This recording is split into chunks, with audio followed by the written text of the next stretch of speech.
All right. Hello, everyone. Welcome back to Silent Podcast, where we're anything but silent. I'm your host, Sasha, and today we're going to be speaking about episode 2 of the Challenge OGs, Challenge All-Stars, Challenge Senior Edition, whatever you want to call it.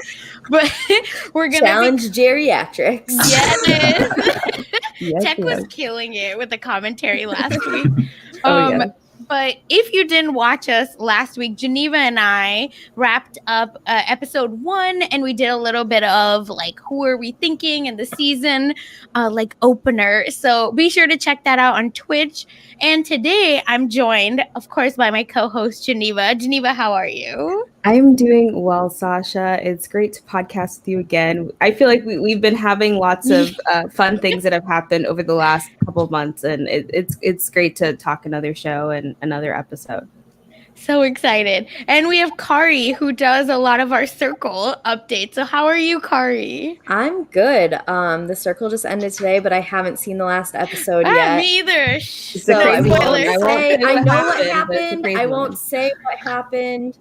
But I'm going to have a lot of opinions tomorrow. I'm just letting you know. I have a soliloquy ready, and all I'm saying is, yo, you white British men, you better watch out, because I'm coming for your ass. Oh, damn. Okay, it's fine. Let's move on. We're back. And for the first time, we have Jason with us. Jason, how are you? Thanks, Sasha. I'm doing really well. Excited to make my podcast debut talking about a show that I used to watch when I was in middle school. So, Kari, I have a lot of opinions to share tonight, so feel free. I'll send me messages, and I'll also send you some messages about the Circle to share tomorrow. DM me anytime with any Circle or Challenge opinions. I don't want to say I'll immediately become your friend, but I'll immediately at least talk to you. Period. But yeah, Jason, you talked a little bit to tell us about your like Challenge history. Like, you know, have you been an OG fan? Have you always been watching? What's going on with you in the Challenge? The first season I remember watching was the Real World Road Rules Extreme Challenge. It's a mouthful. And I thought every season for like the next 10, that was what they were called. And the subtitle was like The Ruins, Battle of the Sexes. But I referred to it as the Extreme Challenge for probably 6 years. And then I took a break, stopped watching for probably 6 or 7 years. And then the next season I remember watching live was Battle of the Seasons. And I have been watching straight since then. I consider myself an OG fan. I remember when Darrell was on the Road Rules, but I don't remember Kendall on the Road Rules. So I'm not really sure, but I'm excited to be here and share all of my thoughts on the last 2 episodes. So glad to have you. And Kari, what about you? What's your connection to the Challenge? So I feel like I've watched MTV just since like I graduated from like Salute Your Shorts on Nickelodeon to Real World and Road Rules and the Challenge. Like immediately there was I missed a big like few steps in my graduation of TV watching. So I mean, I remember Mark Long. I remember like just it is a blessing to see all these people in their age and glory back on my TV, because they brought the entertainment then, and I didn't understand a lot of it because I was like in 5th grade sneaking MTV when my parents weren't looking. Right. But I appreciate them just as much now. So I've been watching. Name an MTV show, I've probably watched it. It's my most used Roku app. Oh, I love that. Yeah, what are your thoughts so far? I know we'll get into episode 2, but how are you feeling about this season? Are you like excited? Or you like wish, blank person was back? Like what are your thoughts?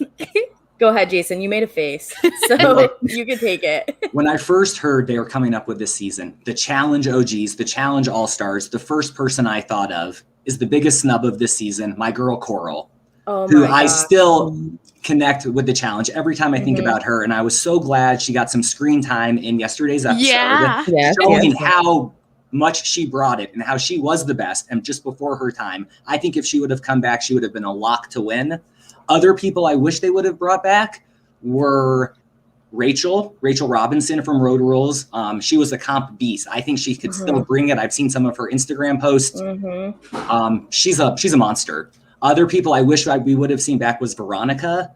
She's been on recently, so maybe that's why not. No, she said they didn't give her enough money. That's why she didn't. Yeah, her and Rachel both told MTV. Oh, I didn't hear no. that. Yeah, they both told MTV no. Need the money. And another person I think was left off the show that would have really competed well and added to the drama and the experience for everyone is Tyler, who is a multi-time winner. Mm-hmm. And I don't know if he said no or he didn't make the call, but I thought it was interesting he was left off the cast. Yeah, it seems like a few people were almost like they're keeping them for season 2 at this point. I really think Coral has to be one of them because that's crazy. I agree that she's not here because I don't know. To me, she got just as much screen time this episode as a few other people on the cast. So exactly, her impact. I think you missed a key name though, Evelyn. Oh, so I've heard that she wants to do season 2 if it lines up with her schedule, because I know she's like an important person now, maybe like a lawyer, politician, something like that. But I mean, she is a beast, and so Evelyn coming back hopefully next season. Not to get too far in the future, but no, you're right. I thought she was never a big miss. Yeah. And then if Abe could have followed COVID protocol. Abe. That's why he wasn't on the season. He didn't follow the COVID protocol. Like, we're in the middle of a pandemic, dude. Just do what they tell you. Yeah. But that's so Abe. So Abe.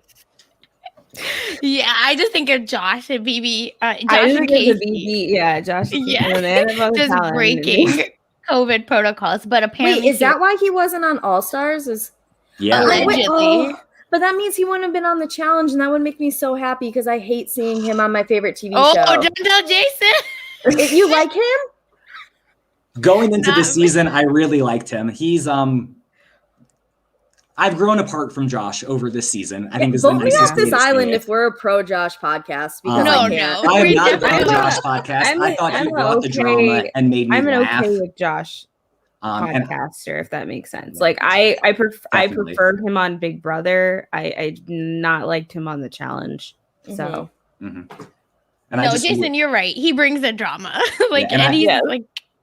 We love to hate him. That's what I was gonna say, and I also wish he would have busted out the pots and pans when he had that big argument with Devin, because I just kept thinking it was coming, but. Devin's shit talking though. He's so good. What's 8 times 9? That warmed my math teacher soul right there. I was like, talk your shit, dude. Like, bring out the multiplication table. Oh my god. And then he like owns it. He's like, yeah, I know I talk shit. I know that this is how I am. Oh well. And that's why I was like, Devin can't even hate you. But coming back to this episode, old people. Right. Geriatrics, we're back. I say that, and Jemmy is the same age as me, so I should really shut the fuck up. No, but Jemmy too. I think Jemmy and Janae, right, are like the ones that I'm like, oh, like you could be on a normal one. Yeah. But here we are. Oh, go ahead. I was just gonna say about Janae, I love seeing the picture with her and her family. Yes. And that made me think she is an OG. Like, she is an all-star. And maybe this season is better suited for her and her life right now than the normal season. Also, the fact that white dude wasn't Zach. Like, God bless her for dumping that out in the trash. Like, way to go. Proud of you for that one. Oh my God. Why did I forget that was a thing until this moment? Thing. And the drama that they had. I mean, he is drama. Like, Zach literally is drama and useless person. So wow. Yes, Johnny, you live your best life, girl. I wrote that in my notes. I'm like, oh my God, that white guy is not Zach. This is such a blessing for her. Yeah, Zach is too busy with Jenna, thankfully. They're married, so. Oh, right. And they're having a baby too, right? Ugh. Anyway, moving on. Happy for them, sure. So this episode starts again with like a nice little recap. We know what happened. And then again, the dramatic TJ voiceover. Geneva, what do you think about the start of this episode? It just reiterated what we knew from the past. I appreciated the voiceover the last time. I loved having a recap of that voiceover again. TJ was very interesting in this entire episode. Yes. when we got to the main challenge that kind of centered this episode. And I don't know, like I thought some of it was funny, but I was like, why? Like you are just having too much fun with this, and I don't know. It was getting a little much for me at one point. I was like, okay, you need to calm down. Like I get you're having fun with this, and you love seeing people in their misery and being afraid right now. But I'm just like, chill. It's okay. It's okay. Oh my God. And yeah, what did y'all think about the start? I think we already start with Trishelle getting stressed and a little bit of foreshadowing. So what did you think? Sorry, did y'all even realize that? Like the edit was kind of going there? I gotta backtrack for a second because this episode started with such a fire song, Feel the Flow. Right. Yes. Oh, I went back and listened to it like 2 more times just because I was like, it just made me so happy. So I know we've mentioned it on Twitter. I replied to you, Sasha, but the music, oh my, whoever's doing it for the challenge and OGs, like, give them a raise. They are doing the best job. And it like really puts you in that like mindset, right? The music of like, yeah, they are, these like OGs, these songs like kind of get you there. I don't know. It's again, the production value I live for, especially because it's not necessary. It's not on MTV, right? It's on Paramount. It's on its own thing. And to me, that's helped them step it up, if anything. So yeah, and then we, start with Trishelle kind of talking about how she's stressed, doesn't want to be the first vote out, blah, blah, blah. And then we kind of get our main players at this, which, we didn't realize at the time, but we kind of get them all at the start of this episode where Derek is checking in with Kendall because she's talking about yoga. And I guess she's doing it all the time because she's in a weird headspace. So it's almost like we're getting our main player set up where Trishelle is talking about her and Katie's friendship. First, did y'all know that they were this close? I only knew from Twitter, like, right before the season, because I saw a thing that, like, oh my God, they were bridesmaids for each other, and now they're not friends. And I was like, ooh, I hope there's a fist fight. Like, let's go. But it wasn't that. Yeah. Wasn't that dramatic, unfortunately. Close, but not. Yeah, I didn't know. So it was very, very interesting to hear their whole backstory and to see how it went from, we're BFFs, and then to see the end of this episode and what went down, which I know we'll get more into later, but I found the fight to be absolutely ridiculous. I can just tell you all that. And it really didn't even make sense for it to happen in the first place. But yeah. Yeah, that was really weird. And then, we like get a little bit of backstory. It's cute, but like nothing super special. We just get that they're married. They all have husbands and kids. It's great. Happy for them. And then we kind of get to, which I feel is the first kind of setup, like first Trishelle setup at least, where it's Trishelle and Anissa talking to each other. So first questions, what are your thoughts? Did you all even know about this? Yes. Yeah. So you don't remember her calling her out, like basically being like, you can't be Black and Jewish at the same time in her face? Yeah. Intersectionality. I remember sitting there and just being like, I know. Literally when I was watching this episode, I was like, no, I didn't. Just thinking of Sasha, and I'm just looking at myself, and just like in general, I was just like, this is ridiculous. But I can say that, I'm glad that this has been on her mind and she felt the need to address it. I mean, part of it might have been game, but I feel like she's really genuinely like has learned and grown, at least in some aspects of her life. I'd say within this, like she was like, I realized that what I said was racially insensitive, and I know I hurt your feelings, and I apologize. I'm really sorry. And I don't want to do anything to hurt you because I think you're an amazing person. So, but Anissa was just kind of like, I had already kind of forgiven you, like whatever, but like I do appreciate it, and was really, thankful for that apology. And she does really note to like, imagine if this, interaction didn't happen 9 years ago. They could have been like really great friends, but it definitely had a huge, I don't know, she could have been lying. Puts up with Trishelle's bullshit. That's what I was gonna say. Well, this is what she said. I'm just going with what she said, whether we choose to believe I mean, what she says in her confessional grow or another not. 6 inches, maybe. Who knows? Like, I don't know if Anissa's about that life. She said in her confessional. So I'm gonna take more what she said in her confessional to be more believable than what someone says to someone's face. Yeah. So whether it's to what degree it's fully accurate or not, I don't know. But I'm just saying what she said. So you know. Yep. Don't shoot the messenger. No, I'm just kidding. But yeah, and it's to anyone listening, you know, I just wanted to say, yeah, it was really interesting because it happened in 2013. So I remember when this happened, and as someone that is a person of color and a Jew, we exist. We might not exist a lot, but we're around. And this was a real moment for me too, being like, I'm Indian and I'm both. You know, it's not like half, because you know, no one in my family is like half. It's like there's just Indian Jews exist, period. So it was an interesting moment to rewatch. And listen, I want to say this is Anissa's apology to give. You know, I don't want to sit here and debate about should she have apologized. But my only question, and tell me what you think, Jason, is that it took her 9 years to apologize. Yes, I also noticed that and was thinking, did they not have each other's phone numbers? I mean, social media was around then. I had an Instagram in 2013. Yeah. I know they did. She couldn't have sent her an apology message. They didn't see each other at any reunion events.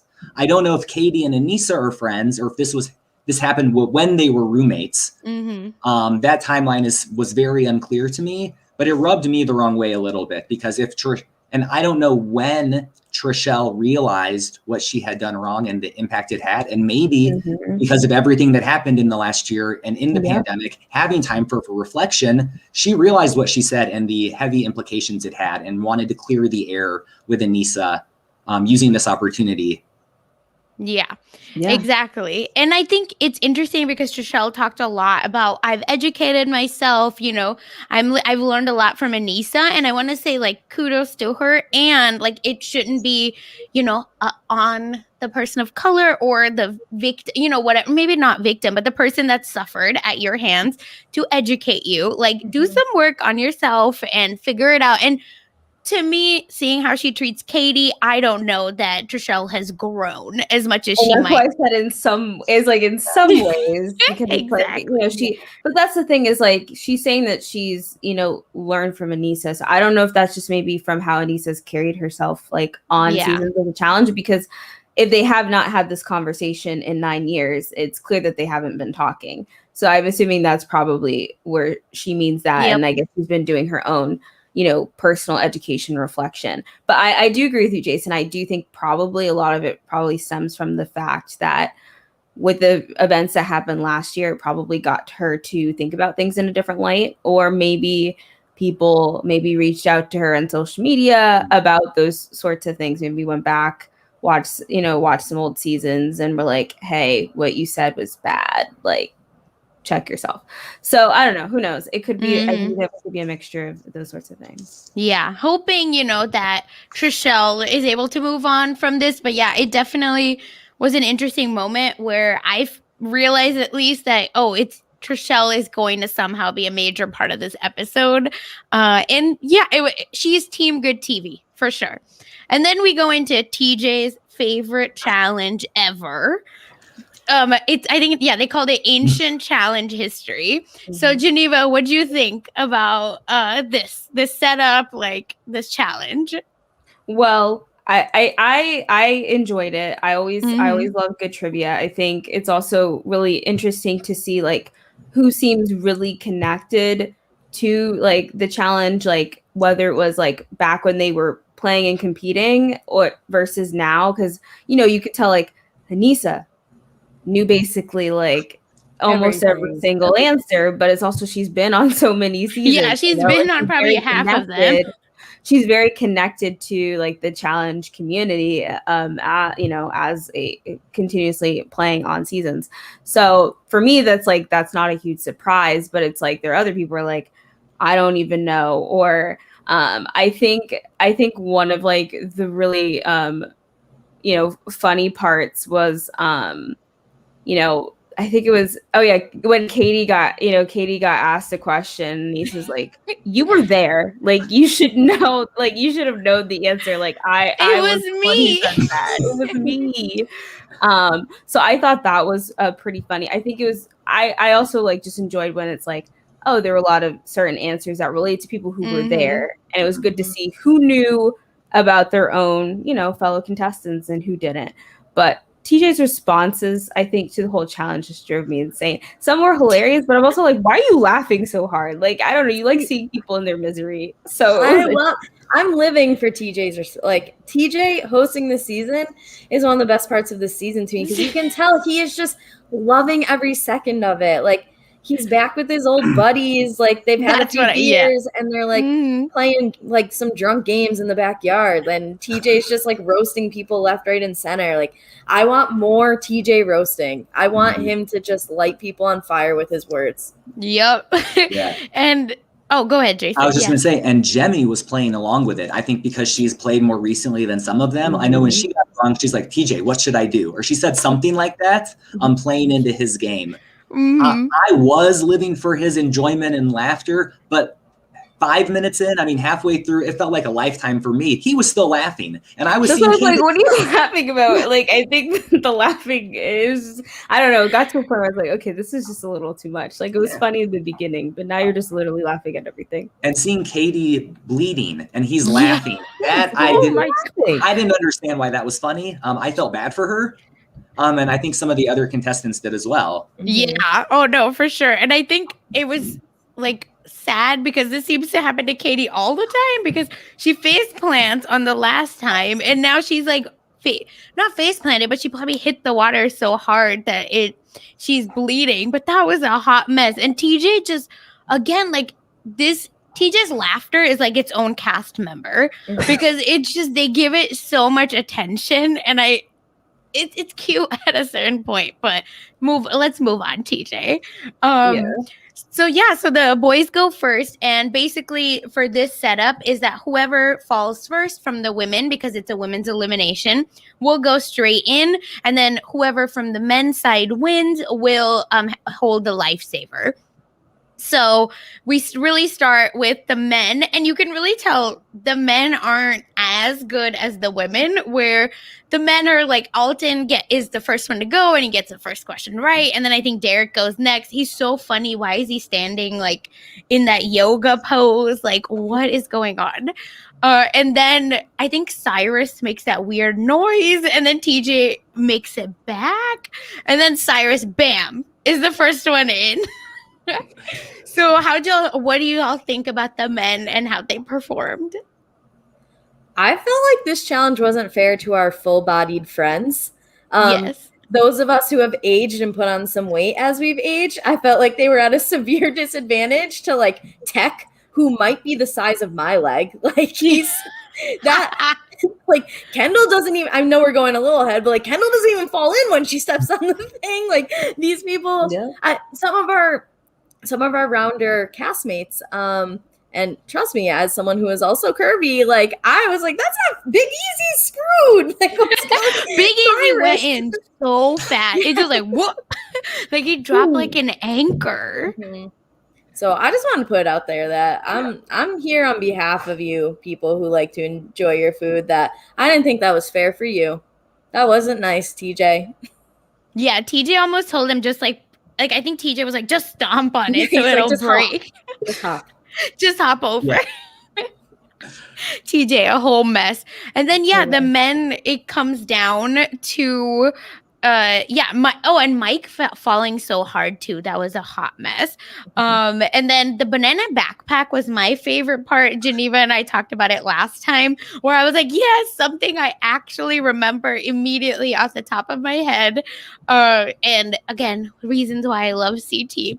But it comes down to Nehemiah and Tech, where they both are kind of getting it wrong. Like, it's not that they're so good at it versus like I think the women, but they're both kind of getting it wrong. So neither one is kind of like, or they're both advancing, but not in a good way, advancing. And then the funniest part, I felt like the Paul Rudd meme, where they were like, who would have thought we'd be here? Not me. Not me either. And I'm just living for Nehemiah's like, we haven't done this in like I don't know how long, but here we are. But basically, I think, you know, they both get it wrong, and Tech almost had the gauntlet, but didn't. And then he falls in. Gauntlet 3. Yeah, Gauntlet 3. It's like, oh. You had the right idea, though. Yeah, and this is where TJ, I think, like, I appreciate his laughter in this moment where he's like, you were almost right, Gauntlet 3. And then Nehemiah wins. So how do we feel, Jason, about Beth's confessional when this was happening, especially knowing how Nehemiah feels about this? I anticipated it. When Nehemiah was about to win, I said out loud, tenderoni. And then seeing Beth do it, it just was perfect. And she was so confident that she would be safe and that they have this, you know, this vibe. They're bonding. They don't talk about it. They don't hang out. But 15 years ago, they cuddled. And it's as close as Trishelle and Katie's, you know, roommate drama. These things never stop. I was happy Nehemiah won. I actually met him a few years ago at a Challenge Mania podcast, and he knows his stuff. He was there with Kellyanne and Derek. They were telling stories that I had never heard before. So I think he might have been underselling his trivia knowledge to downplay his threat level, because I think him and Kellyanne are a secret alliance to watch out for, just based on the way I saw them interacting a few years ago. Oh, T. We have insight to y'all. I love Here that. you go. Yeah, exactly. I agree with you, Jason. I just thought it was really funny because I thought this was the setup that Beth is going in and that he doesn't use a lifesaver, because to me it was a wasted confessional otherwise. But they poor Nehemiah, they call tenderoni all the time. And and we get the cute little like Nehemiah back and forth about, I'll use it if I have to, but I don't want to be a target. Blah, blah, blah. And then we had to, which I feel like is the main event, the women, where Arissa says, I am a mental genius. I'm going to do so well. And then bam, first one wrong. So how do we feel about the women? I saw a tweet, I think it was from Derek. He said that Anissa got 17 in a row correct.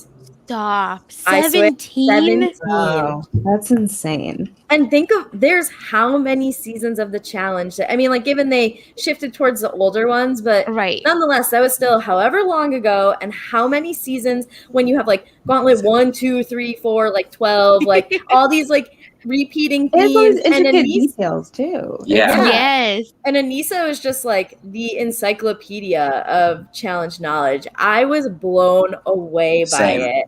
And to find out 17 in a row, have you ever done 17 anything consecutively without messing it up? I haven't. No. I know I haven't. So. Absolutely not. I think she wrote the wiki page for the challenge, because the fact that she knew literally, she's like, I know this, I know this, I know this, I know this. I was like, well, she's definitely winning this challenge. Like, yeah.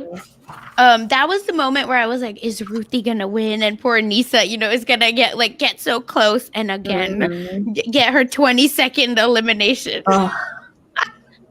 I really hope Anissa wins this season. I don't know who wins, but like, I don't know. She deserves it, y'all. But were there any clips? I feel like with the women, we got a bunch of clips, more than at least the men. So any clips that stood out to y'all, or I the throwback clip growing up. Oh that was a fun comment. Yeah. I actually thought of something during this. So Anissa had her second bitchy confessional about Kendall during this. So she had the one last episode being like, that's what I'm going to do to you, bitch. And then like, was that a good Anissa impression? I thought it actually kind of sounded like her. And then she made some comment about Kendall in this. And I'm like, why does she hate Kendall? Like, she does not come at people with this attitude in confessionals. She's usually like I've learned so much, especially lately at least. Like, I've learned so much, but she's like, Kendall, I'm gonna fuck up your life. Like, I don't, where is this coming from? I'm curious where this stems from. I was very like intrigued, and even the conversation, later on, I was just like, okay. And then everyone's like, why? Like, I don't what why Kendall? So that's why I think it was very interesting, because I feel like we're missing a piece of like the puzzle. We're missing a piece of the story that we don't know. But I mean, makes for interesting story to see what we end up seeing at the end of this episode. So. Yeah, definitely. Yeah, I love that.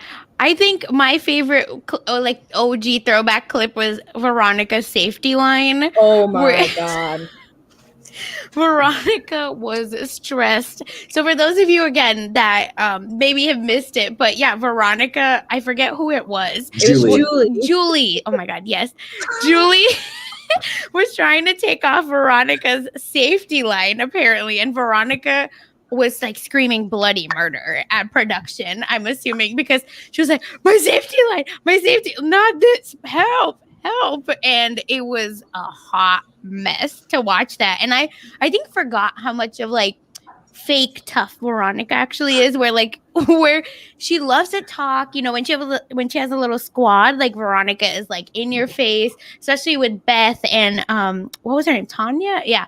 Like in your face kind of like all the time, versus like any other time she's like such a scaredy cat. So that was just a fun, again, throwback moment. And then it comes down to Anissa and Ruthie. But before that, how do we feel about Kendall not jumping in? Oh, well, this is actually not off topic. This is not even about Kendall. But one moment that I thought was super funny. Oh, yeah. That I was like, yes, TJ, you should make crack jokes here. When TJ asked Katie, like, how many players participated in the elimination round on the island? She's like, 1. He's like, how would you just play like by yourself? And like it's 3. I just thought that was really funny, just because I was like, yeah, I mean, you're not going to be playing an elimination by yourself, but you know, it's all good. I don't know. I think there were just some funny responses, I think, to the questions, which I love. No, I agree. I'm pretty sure production probably did this for us more than they did for the actual challenge, because it was just funny for us to kind of see the throwback and kind of like think about all that stuff. And then we know they probably knew TJ was going to give them hosting gold. So, but you know, sorry to the players, because I think this competition was wild and they needed like real trivia, but it's fine. That's just me. And yeah, so it's down. So first, if you were on the challenge and you saw Kendall sitting like TJ's little pet, you know, by his podium, what are your thoughts? Are you yelling? Are you like letting it happen? Jason, what do you think? I would be talking to everyone else on the beach saying, we're going to throw her in. She's not competing. Like, end of conversation. Yeah. Agreed. I think I'm the type of person I think that would actually get irritated and yell at her to be like, you need to jump. This is so bad. Why aren't you jumping? I would do both. I would do both. I would do what Jason said. I would do what you said, Sasha. Like, I would be like, y'all, you need to put her, you know, in for elimination. I'll even tell her, you need to get down. Like, you should not be sitting. Like, this is ridiculous. What are you doing? Like, this is a joke. I couldn't believe it. I was like, this is impossible. That she literally just walks off and just plops down by TJ. And I was like, is no one seeing this? Is it just me? Like, what's going on?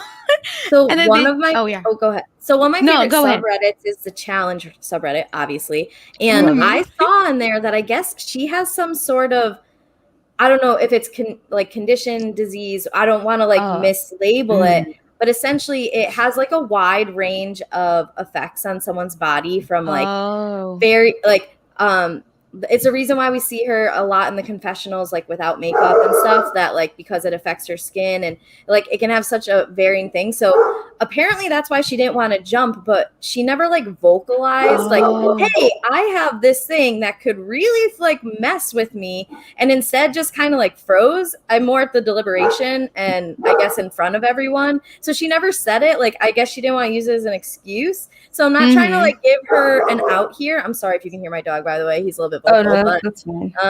Yeah, I guess that's like the reason why she didn't. So once I read that, I was like, oh, that kind of sucks. I kind of get it. But at the same time, suck. You know that the challenge suspends people from 30 feet in the air every single season. So like, you know what you were getting yourself into. Well, this is I guess my follow-up to this is like, you know, if you know that is something that she's experiencing, I definitely empathize with that. Yes. But the thing is here is like, is she like, why has she not mentioned this to production? Is she not mentioning this because she feels like she won't be cleared to compete? And is that why like she's keeping it more secret to herself? I mean, I guess people know on the subreddit, but like it seems like no one on the show seems to know that. So I guess I'm just intrigued to know like why did she never like say that? You know, like I could get if it was more personal, but it's like if there's no context, it's just like, oh, well, she just happens to be sitting. You know what I'm saying? I pulled up the post. Did Katie fall before her? Right? Yes. So I think Katie's face, like, right, because she was bleeding. I think that also, like, contributed to it because it says that it, like, it's called EDS, which is, I'm going to mispronounce this, sorry in advance, Ehlers-Danlos syndrome. And it's a group of genetic disorders that can range from just being overly flexible and having fragile skin to weakened walls of arteries and internal organs that can easily rupture and lead to death. So apparently she has a mild one that like has allowed her to be on the show. However, I think she got spooked with Katie's face. Like, and I think hitting the water, right? Like if you're talking if you about get that wrong, it hurts. Yeah. So that makes sense. So, and I mean, again, she knew what she was getting herself into with the show. However, there is like a little bit of wiggle room. And especially if they wanted her on there, I could see them being like, okay, we'll try to like accommodate this as best as we can and like overlook it as long as you can still do the majority of what you're doing. Which then makes sense, I think, why TJ didn't say anything, because usually he like is not the one, like he will go in if you even like a slither of you, he detects that you're not trying, he's gonna sniff you so it out. might have been an unspoken thing around production, but like not necessarily everyone else might have known about that. So maybe that's what it was. No, that makes a lot more sense, because I was like, how can they just let her sit there? Because I assume maybe their production is in TJ's ear saying like, just let her sit, it's fine, like move on. Right. No idea. I mean, it also works for drama, so just leave her there. But I guess I mean, like you said, it's 100% why she got thrown in.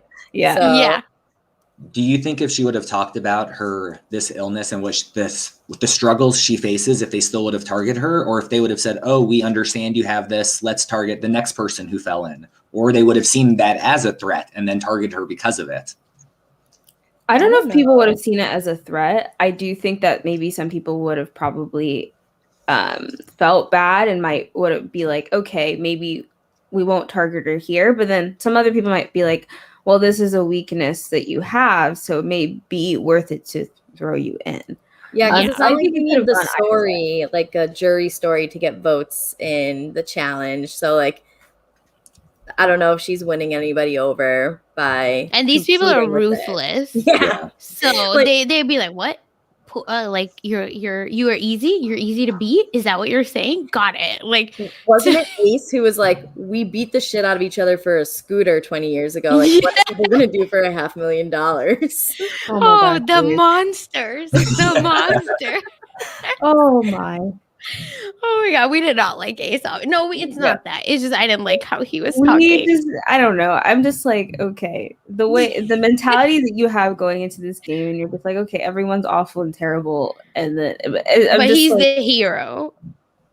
Yeah, I don't know. It was strange. I do wonder, and I actually wrote this at the beginning of the episode, when they walk in, like, Mark holds up Latarian, is that his name? His hand, and like kind of makes a scene. Then we have like Derek doing like the karate stuff. Like, I think that there's some of them who are more aware of like, if we want this to be successful, we have to make a production out of it. So Ace coming in being like, you're monsters for voting me in, like your morals or like, that type of thing. Like, I think some of them understand like the entertainment value of this show and are putting the athleticism to the side. So I mean, I don't know. Ace always was a character though, back in the day as well. Like, he was so fun to watch because he still had the same mentality of kind of like, I'm here to have fun and make memories. If I win money, sick. If I don't, like, I get to do this and so many people don't. Like, let's have a great time. So I could see it being a little bit of both, of like Ace being a douche and mad about losing, but also the fact of like, this is a TV show.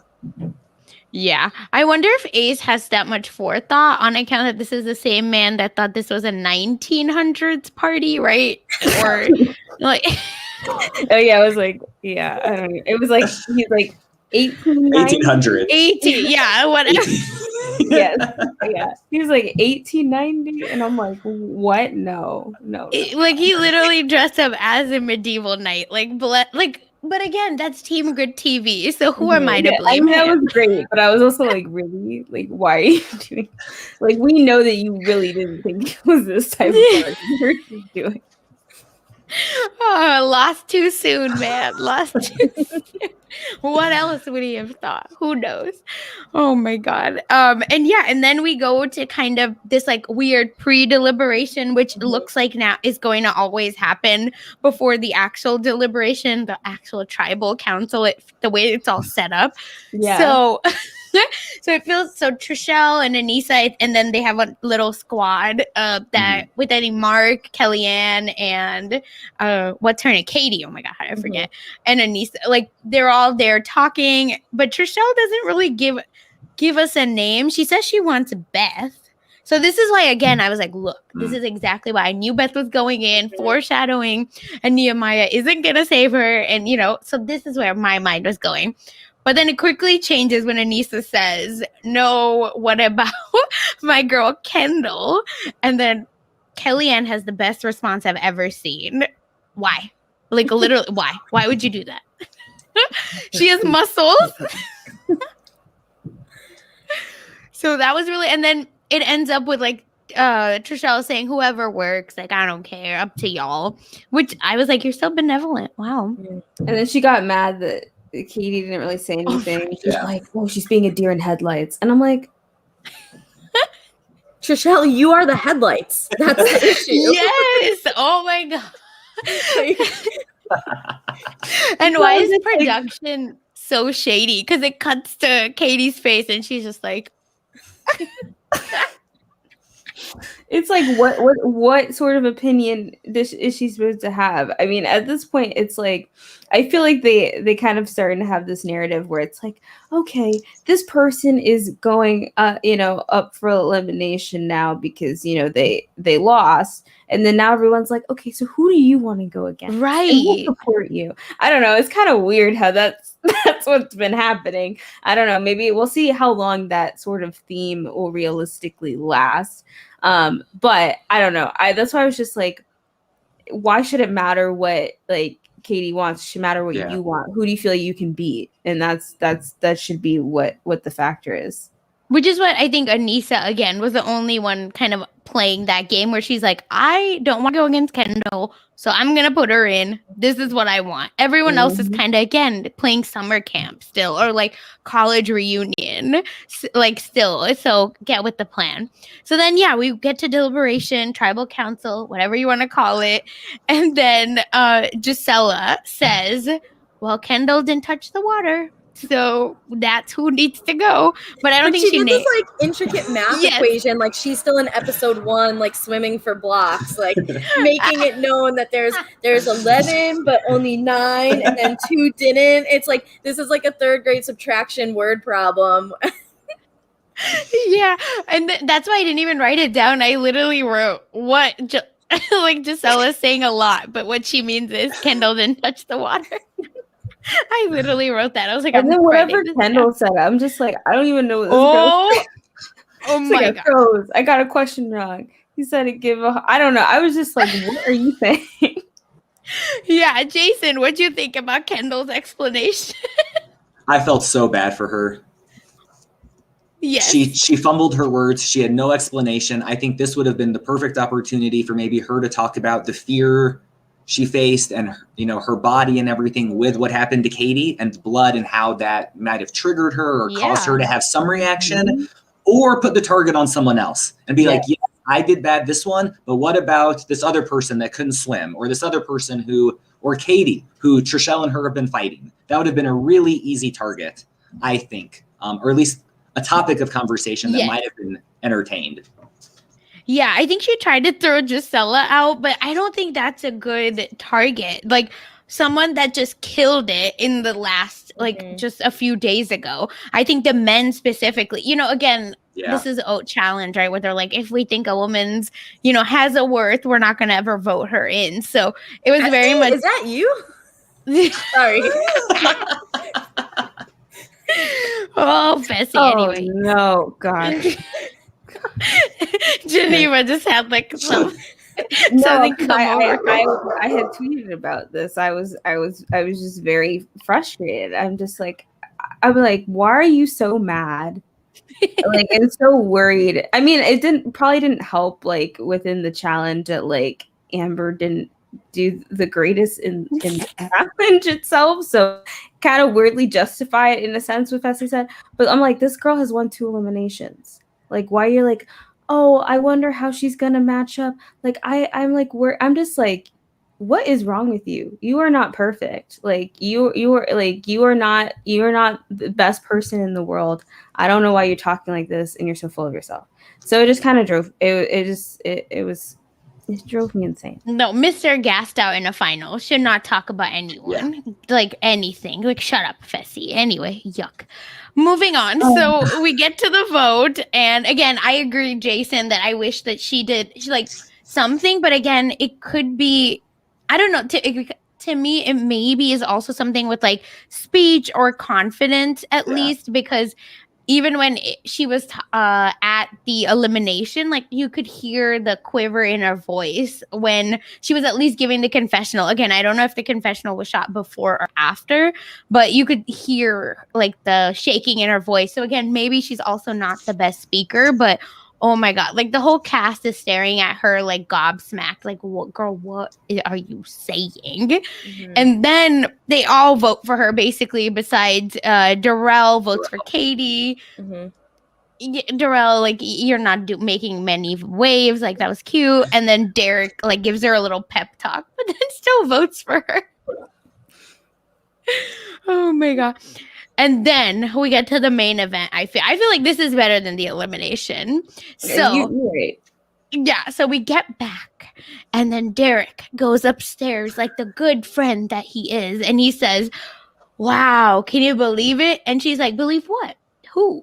Hi, like what happened? No one told me." And then Derek is like, "No one told you? Who's going in? Well, why would no one tell you?" And again, I'm like, just tell her the name. Just tell her the name. That's weird. That's weird. Yeah. That's weird. It was at this moment I realized that Trishelle wasn't at the deliberation. I'm like, oh, did that happen last episode too? I had no idea. Yeah, because it was like, I'm vouching. Like, why doesn't she know? Yeah. Because it was like, I'm vouching for Latyrian, and that's why. But like, I don't know, like, why is he? I'm like, didn't they just kind of just got back like a little while ago? I don't understand why it's just like so dramatic. It's like she's gonna find out anyway. I don't know why this is such an issue, but then it just becomes this whole thing, which Sasha start delving into. But my first question before we dive into it: why wasn't Trishelle invited to eat with everyone else? Like, she was sitting upstairs in that room. Katie was getting dinner with everyone else. They showed us that clip. And like, that's the part I missed. Did she not get the invitation? Did she have to eat separately because she wasn't in the deliberation? They might have already eaten. Like the Tech and her maybe already ate. It maybe. That's the only explanation I have. And maybe she was like winding down. But wouldn't you want to run downstairs and like talk to everyone? Mm-hmm. Like, to me, I wanted to be like, you're not the winner. You're the loser. You're like the worst loser. But this is Trishelle. Like, we have to remember who we're dealing with. Like, Trishelle has always been the princess of any situation she's been in. Everyone should come up to her. Everyone should want to like tell her what's going on. I'm the center of attention. This is like, none of this surprised me. No. The fact that Trishelle was like, excuse me, my Apple Watch says you're late in telling me who's in against me. I was like, okay, Trishelle's still Trishelle. Glad some people don't change. Level of consistency in my life. This was like the least surprising part of it for me, actually. And then Derek is just such a stirrer, like a shit stirrer too, because again, why can't you just say the name? But like he just kept egging it on. I thought Katie would already told you. No, why'd you say that? You shady man. And then before we get into it, whose team are we on? Like, how are we feeling? Katie. I am Team Katie. Katie. Yeah, same. Okay. At least great. So then I think Katie shows up, right? She comes upstairs and Trishelle says, yeah, my best friend didn't tell me who's going in. First of all, are we in high school? Like, again, this is not summer camp.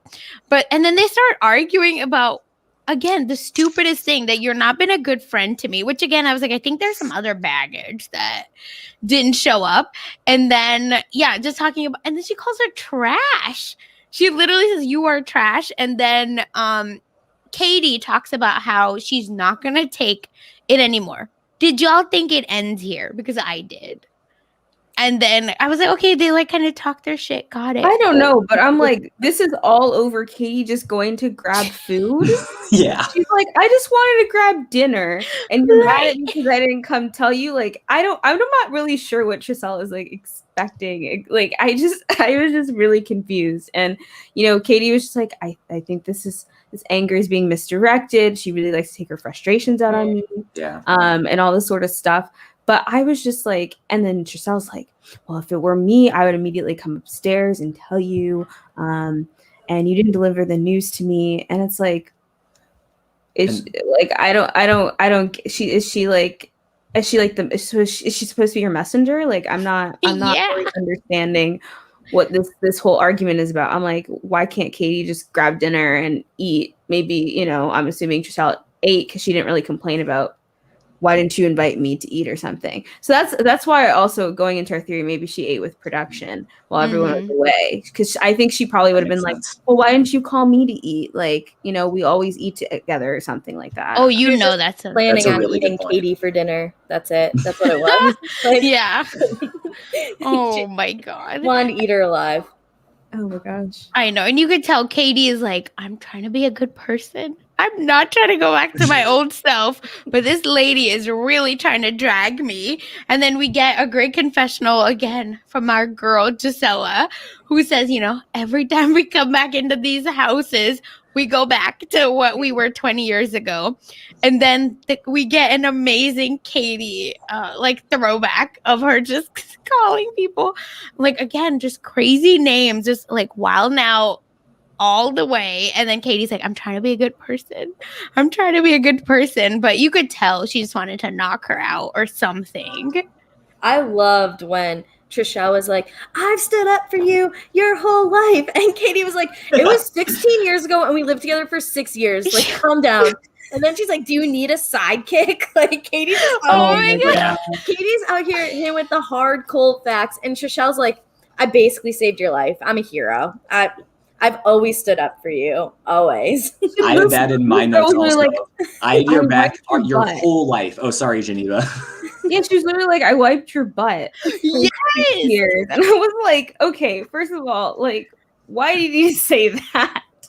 No, she's a mess. And why did she say, Jemmy, do you want to say something? What? Why are you dragging Jemmy in? Okay, but that's the first time Jemmy has been presented with the opportunity to say something and she's kept her mouth shut. Yeah. I was like, that's not the real Jemmy. Who did they bring in place of her? What is this? This is like, I shouldn't get into this. I'm skeptical. Yeah, because Jemmy would have been like, well, I think, and just like started her own drama for no reason. What were you gonna say, Jason? Yeah. Oh, I was just gonna say when Trishelle was saying, I've had your back your whole life living together, and I had to replay it and watch it 3 times. I have no idea what she meant. And I think that meant when they lived together, she had her back all day, every time, in every situation. And she's holding on to that memory. And I would think since then, they've been in each other's weddings. They've had their back in different ways. I thought she would say that. And use more modern examples to show the depth of their friendship. than something that happened so long ago. Because we saw the pictures, like we know they were at each other's weddings. Like, yes, more modern. I feel like I'm at like a history museum right now. and then then also like I was like, to me you have to be a ride or die, and like this one's weak, and I don't like that. And I'm like, okay, so just because Katie went to go eat dinner and didn't tell you right away who you're going up against, this means that she's not your ride or die. That's why I just don't understand the logic of her arguments or like her opinion in the situation, because I'm like, I just feel like, okay, she's just a little bit delayed in the response, but this doesn't mean that she doesn't care about you. Either way, you're going to find out. So like, even if she kept it a secret, I don't know how really it's bad, because I don't know. I just feel like it's not really an issue. Mm-hmm. Well, everything seems to be an issue. And to me, I just couldn't believe that it seems like the middle of the night where everyone's sleeping and then they're still sitting here arguing. And Katie, I think, just wants her to let it go. But Trishelle just literally will not. Will absolutely. And then, yeah, she just called her like the B word and said just all these, again, awful things. But I agree. I think Katie like came out looking so much better, not psychotic, but Trishelle just took many L's, I want to say. The best part for me that Trishelle said, I thought, was she has no friends and I have tons, so it's cool. And that immediately brought me in a flashback to like 2005 reality TV, any show. That's something someone would say. And that reminded me, like, this is why Trishelle is on our TV. This is why they brought her back. Oh, so for me, the part was when Katie was like, you know what? Fine. Have Nehemiah play his lifesaver and have them put me in so I can take you out myself. And I was like, let's go, Katie. Then I was like, is that what's going on? So I get real excited. I'm like, this is happening. Like, they're OGs, they're all-stars. Like, they're not going to, go back on their word. Which takes us to elimination. Anything else about the fight before we go in? Cool. So then, we go into elimination, and immediately, first thing, TJ asks, do you want, Nehemiah, do you want to use the lifesaver? So I'm ready. I'm like, yeah, let's go. This is about to be wild. He said, nope, this is what the house wants. Let's move on. And then, and I was like, oh, well, all that for what?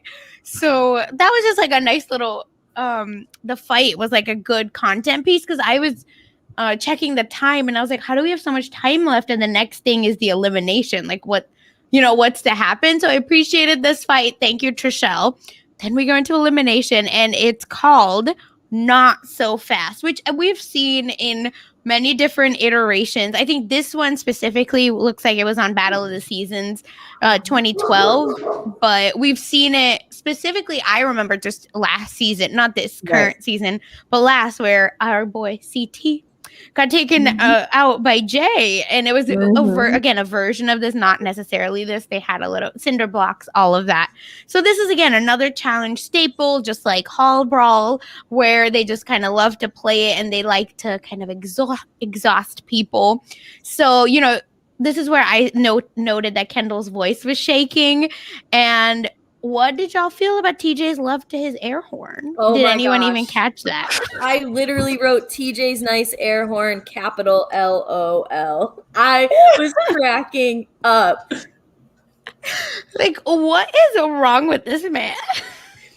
But in his defense, have you ever had to use a bad air horn, or like when it's like dying out and then you get the brand new one and it's like, ooh, we got some. Like, I understood it because I've had to, like, with coaching and camp and stuff, like we use them for different things, and I understood what he meant. I understood his pure joy. It's like when you have like a brand new pen or that first sip of soda because of like the fresh carbonation.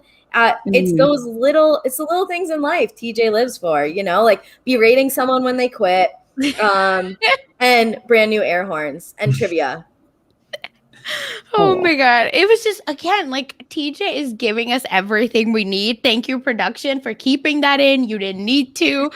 And this is one of the funniest parts. Also, Katie says she's still loyal to Trishelle. So why? Like, girl, she dragged you to the dirt. And then you're saying you're loyal. You can't throw that relationship away that easily. I don't know. Oh, she's nice. Like, but if you're looking at someone who wants it more, Kendall. Mm-hmm. Yeah, and then we kind of go to where they're talking about their plan before they start the nodding, where they're kind of just talking. I actually wrote nodding, and Trishelle I think is taller, so she kind of wants to start from the top, and she gets a little I thought she was winning. What did y'all think about their ideas where Trishelle was starting from the top? Kendall was really weaving in and out and going through the bottom. What are y'all's thoughts? What way would you do it? I did write I would want to do this challenge because I love undoing knots. But I don't think that I don't think either of them are good at it, to be honest. I think that if you combined their two strategies, it would have made one good one. However, individually, I think it just came down to who would be able to move the rope after doing all that. It wasn't as much about the setup of it. It was who had the endurance to move. What did they say was 200 pounds of? No, did they say it was 200 pounds of rope? I might say 200 feet. 200 feet. Oh, okay. So, however heavy that rope is, it's still a decent amount of weight. That I don't think their strategies were anything that I would put on YouTube as a how to do this. And I don't know about y'all, but did you notice it was only one section that they had covered? It was. Why wouldn't you go across and then under and back, right? It was a whole dome, but they only used a wall. But that was sad and weird. A lot of the times when women have had to do that one, they've always had a partner. Yes. You know what I mean? And versus when we've seen it solo, it's usually been men. Yeah, that's true. So just something worth pointing out because of how heavy those ropes are. Plus, I don't think Michelle has. I mean, not Michelle. I just made up a character. Trishelle has done any bench pressing ever. No, she's been by the pool. Yes, and cocktails. It's been a while since she's been to. No, Kendall said it's been a while since she's been to a jungle gym. But Trishelle doesn't look like she's been. No, Trishelle says she sits by and drinks cocktails all day. Yeah, and she's like, if you decide to go on the challenge, go to the gym. Oh my God. So then, we kind of see them struggling. And then again, I was like, I think Trishelle maybe had the better strategy. But you see Kendall, I agree, carry Kari, not Carrie. I apologize. But it's actually it's Carrie. But it's fine. Okay, so never mind. I apologize again. Carrie is correct. I just was gonna let it go. I didn't want to be the one who's it's Kari. No, you should. I only do that in minis to people. No, you should. Carrie did it to me in a mini, and so that's why I remember. Yeah, Carrie, you should please always. Well, yeah. I agree. So anyway, I agree with you that it was a mess, but it came down to endurance. So Jason, are you happy with the outcome? Not really. I would have loved to see Trishelle on our screens for more than just 2 episodes, but I was genuinely really impressed with Kendall. I put her down on my threats to win list after this episode because I didn't think she had the endurance and the strength, and also seeing the connection with Darrell, that he was coaching her, and they both commented on that. And I think that is they're planting the seed for us later in the season because I think they could be a really dynamic duo. Yeah, I like that. Who else is on your threats to win? Yeah, I think you're a threat to win, Jason, because you have a threat to win list. I would never have thought of making something like that. Since I've never done a podcast before, when I was taking notes and trying to prepare, I was like, what would be interesting? Everyone's going to have, we all saw what happened. We know, we know the outcomes. And so what would add spice? Jason has 10 different segment bits for us to do after this. Bringing in a new added layer, exactly. A fresh take to this podcast. I appreciate it. We love to see it. So yes, your threats, who are they? They're in no particular order, so nor are they alphabetical, but I just wrote them down. I have Nehemiah, I have Darrell, I have Kendall, I have Yesella, I have Cyrus, I have Anissa. Oh, yes. Cyrus, that's an interesting one. I have a one that is not on your list. And after watching Gauntlet 2, because I don't know if you guys, once the first episode ended last week, you just let it keep going, because I did, and Gauntlet 2 is the one after that. I actually introduced one of my friends to the challenge, and now he texts us, me and like my other friend, every night with like, he's watching seasons from like 2004. It's great. Oh my God, I love it. Oh, this is a prick. I'm like, you watch yourself. He grows. He's a great guy. But anyway, like, Alton is not a human. He is built to win challenges. Oh, that's like, true. He was birthed out of the challenge mom. Like, whoever it is, that DNA came together and was like, this is the person who's supposed. The way the dude climbed a net, he's actually Spider-Man. But he's also a quitter. Ooh. T. Because I know in the preview for one of them, there's that scene where TJ's like, "You're an embarrassment. Get out of here." Yeah, you think it's Alton? I thought it was going to be Trishelle tonight. That's really what I thought was going to happen. For some reason, I mean, I don't know why. For some reason, I feel like it's a guy. Yeah, the way like TJ is so with the women, he gets angry, but it's a different kind of anger. So you're right, maybe it is a guy because it's the Tyra Banks, like we were rooting for you, we were all rooting for you. Like to me, it seems like that tone. If it's a woman, I would be like, they must have. I don't know. They must have done messed up. I could see it being Beth because she notoriously quit as soon as all of her allies are out of the game. True. She's like, I'm not doing this anymore. And I could see her just like verbally tearing apart TJ's whole family. And that's why he's like, get the fuck out. That would come I can see that. If it is a woman, it's Beth. Yeah, especially because we got the Nehemiah confessional already about how he's, you know, maybe he'll help, maybe he won't. And then we got Beth's confessional about like, I think Nehemiah would help me. So I really think that you're right. If it were anyone, it's that Nehemiah screws her. Because I think Jason, I think we're on the same wavelength that Nehemiah goes far. I think just physically, he's only 35 also. That's a big part of this. But yeah, Beth's an interesting one because she really gets under people's skin. Like that's her MO, I feel. Yeah.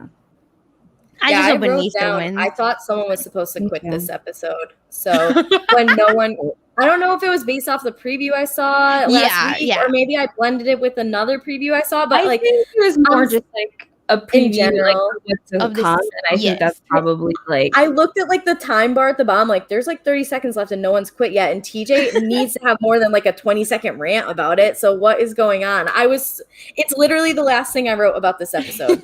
I thought someone was supposed to quit ?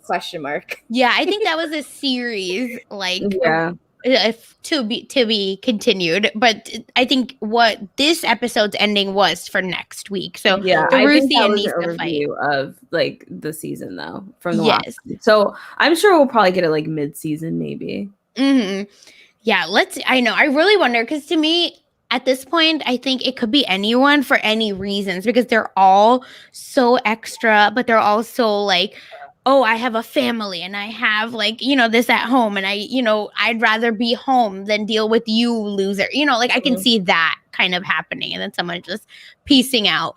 Jason and I talked about this. We were texting about this, but do y'all think it's a 9-episode like mini series at this point? Or do you think it's longer? Like, what do you think, Jason?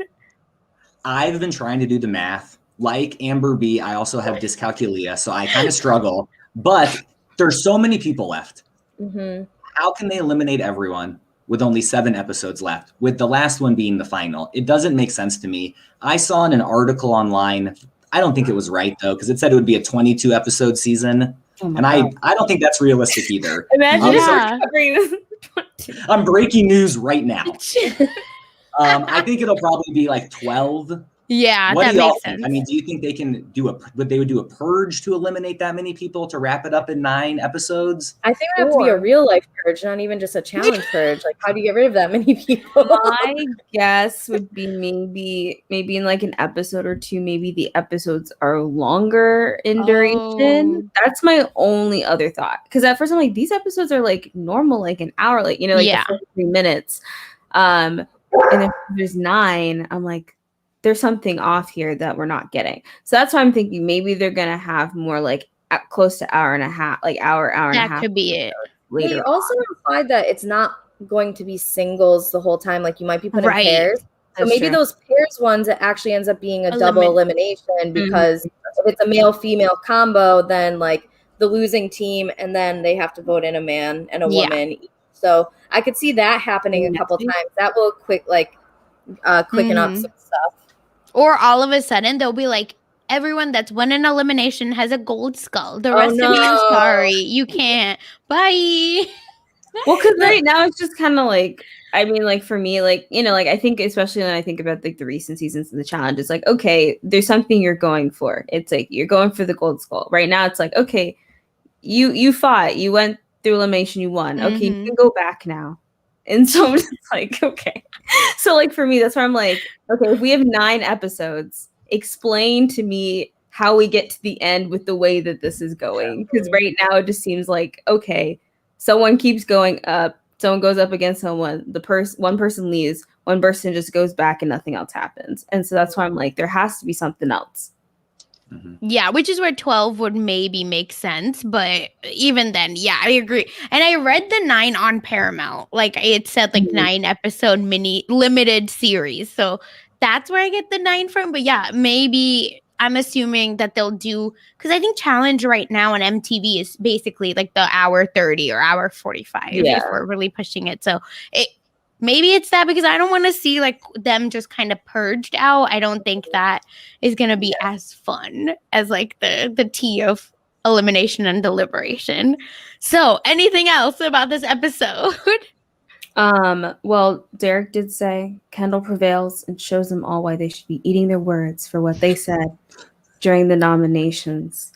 And, you know, last but not least, of course, is, I mean, we kind of touched on it briefly, but Tricelle was like, that was really hard. You know, honestly, I can say I gave it my all. I'm not surprised by Kendall's performance. She has the endurance and she hopes that Anissa goes far, which I'm like, okay, so like she really like, I guess hopes to have a friendship with Anissa outside of this. And, you know, she had a good time. And if you're planning on, you know, going on the challenge, go to the gym.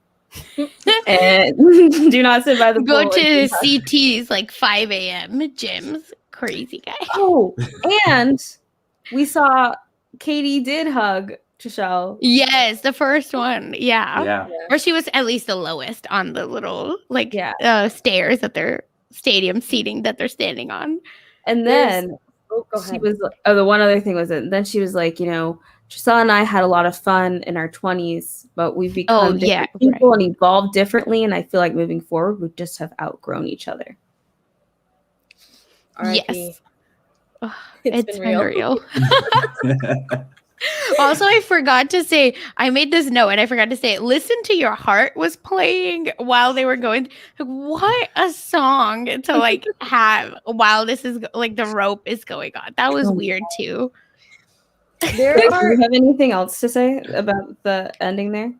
There's 2 things that I think are worth pointing out here. Yes. One, the comeback of their names on their asses, on their clothes. Yes. Miss that. I just miss being able to look at whoever's butt it is and know which challenge character I have climbing something, falling off something, whatever it may be. Thank you, MTV. I've been missing that. Or Paramount, whoever I need to thank. Yes. Just tell me where to address my letter to. I will send you a gift card. The second thing, and this again comes from the fact that I let Gauntlet 2 run after last week's episode, is would you believe that TJ almost fought Cyrus in Gauntlet 2? Oh, no. They showed it in the reunion. So, like, I just think it's cool that, like, they're up on the thing and TJ's like, oh, Cyrus is such a good guy. Because it was when Cyrus and Derek were wrestling in that elimination. And, like, Cyrus, like, started mouthing off at TJ, being like, oh, my foot, whatever. And TJ was just like, get back in the ring, motherfucker. And then I think it was Timmy who comes up and is like, do not fight. And he's like, TJ, be a professional. Like, Timmy. Oh, my God. And TJ's like, you're right. I'm sorry. So like 15 years ago, these two were almost about to fight. And then now they're like suspended 30 feet in the air. And TJ's like, Cyrus is such a good guy. Good man. Evolution. Oh my God. TJ is also growth.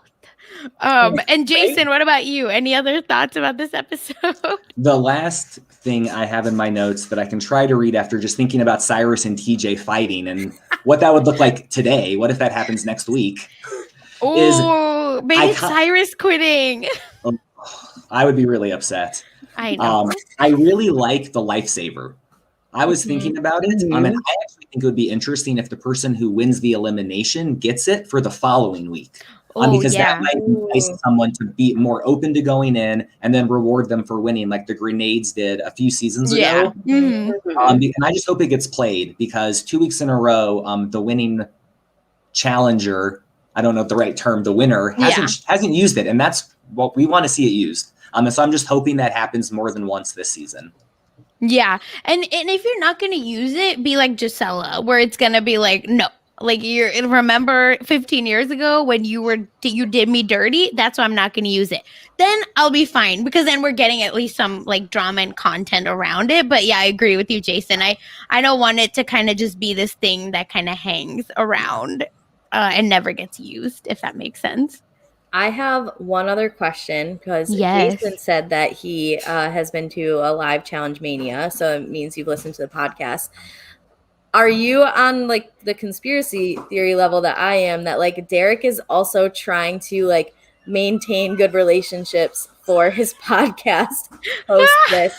Hence why he didn't want to be the one who was like, oh yeah, Trishelle, blah, blah, blah, this happened. Like, or was he not telling her because Trishelle won't come on the podcast? Like, these are all things that I'm thinking as I'm watching this. I'm like, that like, this is how my brain works. I am very open to those theories. I think something fishy is definitely going on with him. I think he is living for the cameras, trying to do everything he can so the show gets renewed, so his podcast, which I enjoy, gets more listeners. And he is just doing everything he can to ham it up to MTV. Like I had in my notes his MTV shirt that he had on in the beginning of the episode. What is he wearing? He looked like a clown threw up on him. It was so many colors. And I saw on Twitter, one of the contestants said that he wore that shirt every day. And I don't know if they were just mocking him or if that was real life, because to me that he's just asking to be shown on camera and he's trying to be like Bananas, to be another producer there on set. And even Mark Long, it was his idea. And Mark Long's just, chilling. Not trying to show it yet, but hopefully Mark brings the drama soon. Oh my God. Wait, we missed the best line. I don't care about effing bananas.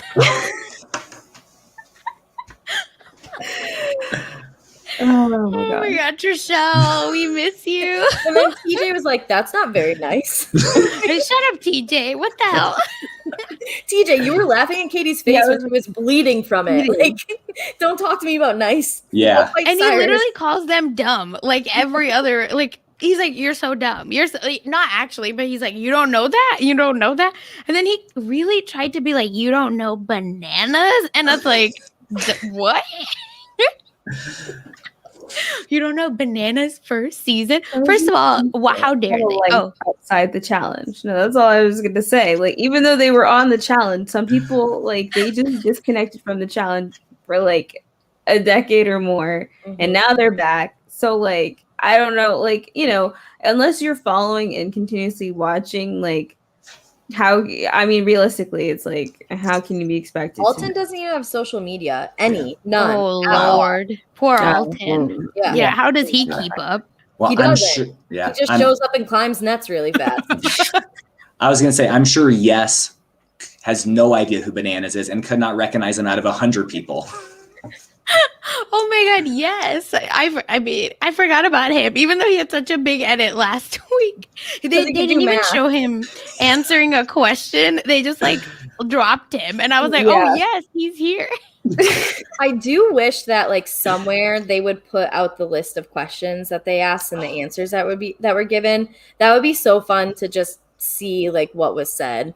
Or even like an extra clip, right? Like people would watch it, like how they have for Survivor Ponderosa. I mean, a lot of these actually CBS shows do these extra clips after, so I think that would be an interesting You're welcome, Paramount. They had a couple cuts where we didn't even hear the question. We just heard the answer. And I was like, well, what was the question? Yes, just falling through. That was like nope, bye. We don't need this. I want to know what they actually were responding to and why this answer was bad. It was just, it's so funny how certain people, they just like, too many people in the cast. We don't care. Drop them. And just show that part, which is, listen, I love seeing people fall. I think that's hilarious too. But but then you see like Katie and her nose, and you're like, right, this is not so funny. Oh yeah. Oh my God. But I think that wraps it up for this episode. Thank you so much, team. And thank you to the listeners for walking and going through this with us. Geneva, where can people find you? People can find me at Peace Love Jen on Twitter and Instagram. I talk all about reality TV. I tweeted some kind of spoilerish tweets, but tried to avoid tweeting about the winner of the Circle UK, but tweeted about it without using names, because I know people are still watching that. And if you, listen to RHAP, I will be recapping the Circle the finale week with Taryn and Co. Tomorrow, so that should be fun. Also, if you listen to Temptation Island, Sasha and I did Temptation Island recap on Silent Podcast, so check that out. I also did Temptation Island on RHAP with Kristen and Maggie. So I've just had a busy podcasting week. So that's how you can find me. Yeah, we've been saying the word Kendall a lot. Yes. and they both spell it the same way with one L. Very interesting. Yes. Yeah, Carrie, where can people find you? They can find me on the block Disobeying the Law. Just kidding. At KGB26, both Twitter and Instagram. I'm just a dick on Twitter, so if you want to follow me, go ahead, but I'll probably make fun of me, you, and anybody within your 3 circles of social yes, that's just what I do. So you can follow me there. I am constantly tweeting about how Manrika is only being treated the way she is because she is not a man. So if you want some feminism in your life, I'm your girl. Period. And tomorrow at some point, I will also be recapping. I'll be I'll be opposing the RHAP recap for the final. We're going to be going over all that at some point. So if you want to listen to all of the above, it's fine.